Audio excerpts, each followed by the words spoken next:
Halo Cinekre, balik lagi di Trailer Reaction bareng gue Rashid Hari. Dan satu lagi nih ya, trailer horor lokal yang lumayan banyak di request.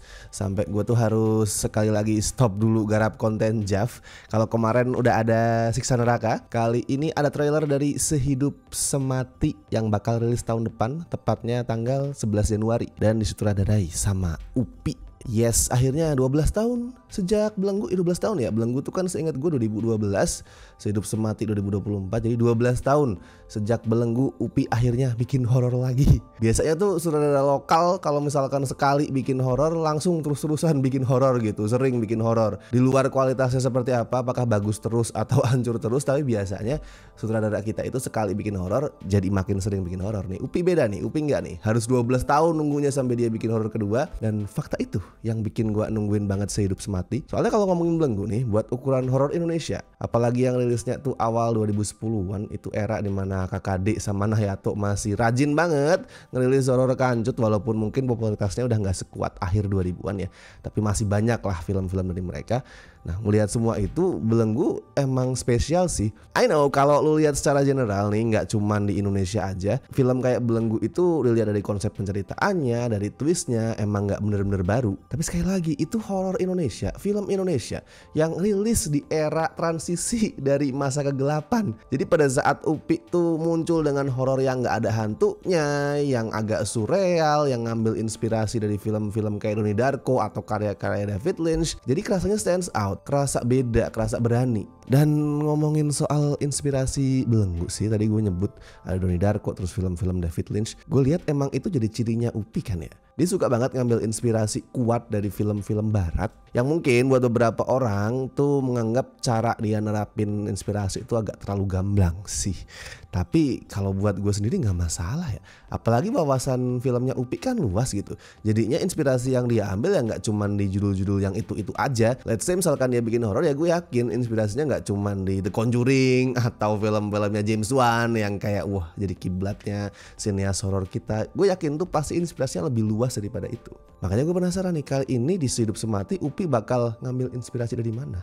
Bukan berarti dia menjiplak rip off ya, tapi mengambil inspirasi, mengambil referensi dari film seperti apa. Gue penasaran sama itu. So marilah kita cek dulu trailer untuk Sehidup Semati.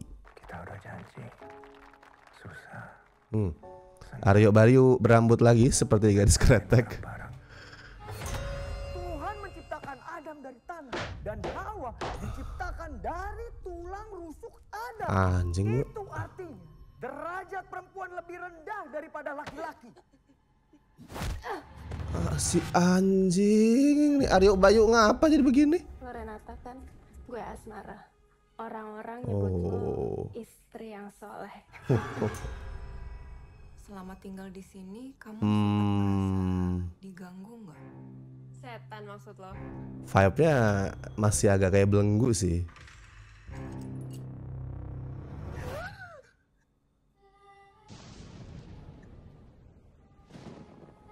Wait, sebentar, itu terdengar seperti lagu nyanyian yang agak familiar di kuping gue.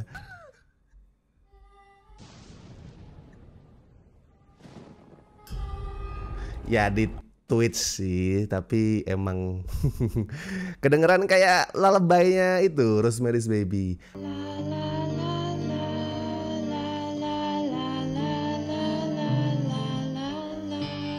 Aku dengar ada suara perempuan.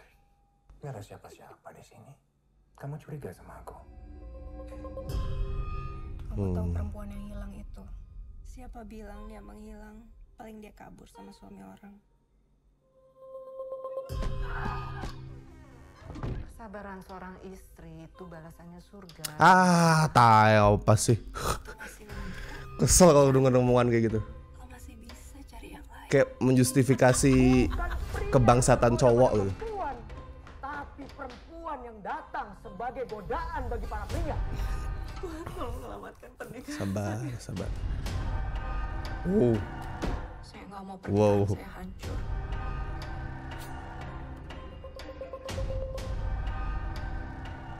Jangan-jangan lu suka ya dipukulin. Dengan cara kayak gitu lu ngerasa diperhatiin sama dia. Wow. Apapun yang terjadi, Aduh, Aryo Bayu bangsat. Enggak, lu nggak harus mempertahankan rumah tangga lu. Run.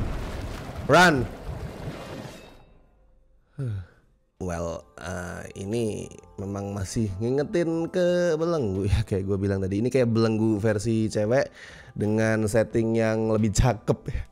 I mean belenggu dulu kan latarnya apartemen yang kumuh gitu, apartemen miskin gitu lah. Nah, Hidup Semati ini settingnya berubah nih, jadi rumah yang rada mewah, yang artistik, dan itu bikin filmnya kelihatan stylish emang. Gak cuman karena itu ya, tata artistiknya cakep, tapi kelihatan nih di sini dari trailer ini Upi udah bisa nyusun shot-shot yang juga stylish gitu. Misalkan settingnya tuh lagi nggak nampilin tata artistik yang wah gitu, yang kayak tadi misalkan banyak lukisan atau hiasan-hiasan bunga, wallpaper, cuman tembok kosong pun tetap kelihatan cakep karena shotnya dari Upi juga udah cakep. Nah, sama kenapa gue bilang ini kayak belenggu versi cewek, selain karena emang gender protagonisnya berubah ya dari cowok jadi cewek, karena gini feeling gue nih, tebakan gue lebih tepat ya, tebakan sotoy gue nih, karakternya Laura Basuki di sini ada di kondisi yang mirip sama Abimana di Belenggu gitu. Dia tertekan sebagai istri yang tersiksa karena suaminya abusive, tapi udah terlanjur sering di brainwash kalau cewek tuh harus nurut sama suami, istri itu derajatnya ada di bawah suami gitu. Nah, dia tertekan dan bisa jadi si Asmara Abigail tuh cuma ada di imajinasi dia aja gitu,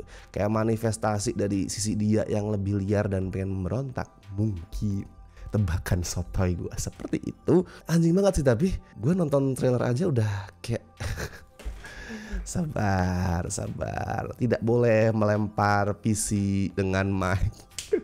Udah emosi gue denger omongan si tadi siapa, Lukman Sardi, soal derajat perempuan di bawah laki-laki, terus ngelihat porahnya si Aryo Bayu. Fix sih kayaknya. Ini gue punya teori lain nih, semakin panjang rambut Aryo Bayu di sebuah film atau series, semakin red flag karakter dia. Biasanya kan karakternya cenderung nggak selalu baik, nggak selalu cowok yang pure, tapi di saat pakai rambut style yang khas dia tuh yang pendek tuh karakternya yang nggak red flag amat.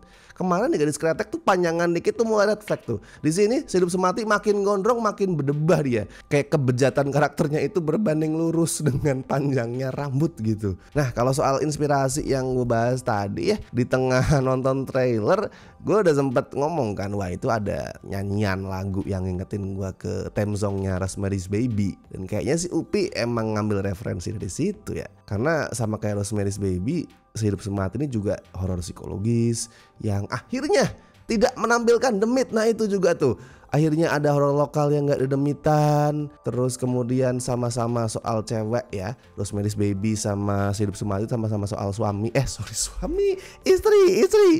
maksud gue, sama-sama soal istri yang psikisnya tersiksa dan sama-sama tinggal di apartemen yang bikin dia tuh ngerasa sendiri dan terkurung.